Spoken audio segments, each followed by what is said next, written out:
A plea from Pima County to the White House gets an answer. We reported last week that the state rejected FEMA's offer to bring more vaccine doses to Pima County. The feds are talking at least 250,000 doses starting next week. A plea from Board Supervisor Matt Hines to the office of the White House. Hines wants to know if there's any way the county can bypass the governor in getting the vaccines. This should just be like open arms. Hey, y'all want to go down to Pima County? That's great. They have some areas that could really use some help. So these were vaccines that are going to be over and above what the state already gets. Pima County Administrator Chuck Huckleberry says the state facilitated a meeting between FEMA and Pima County.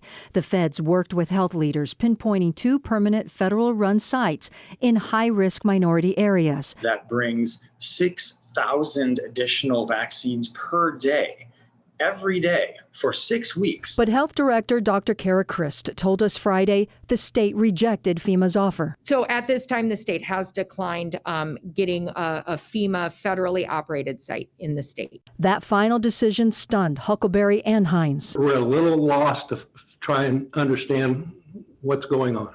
The state is not acting in good faith here, and I don't know why.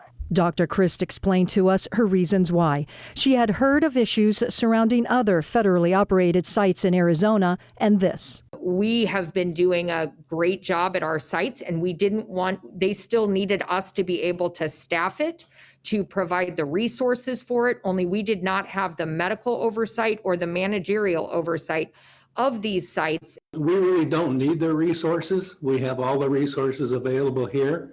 We've set up our own pods in our own vaccination centers, so we're perfectly willing to take that entire burden on ourselves. So Pima County reached out to the office of the White House to ensure that this is a local request and requires no state resources. And the White House responded. Hines tells us that there will be additional high-level conversations about the federal vaccination pods at FEMA and then between the White House and the governor. And Hines tells us this afternoon that the Board of Supervisors is holding an emergency meeting on Wednesday to, in part, address the state's rejection of FEMA's offer. The board will consider a resolution to invite FEMA to work with Pima County to make it happen as soon as possible, and we'll keep you updated on the developments.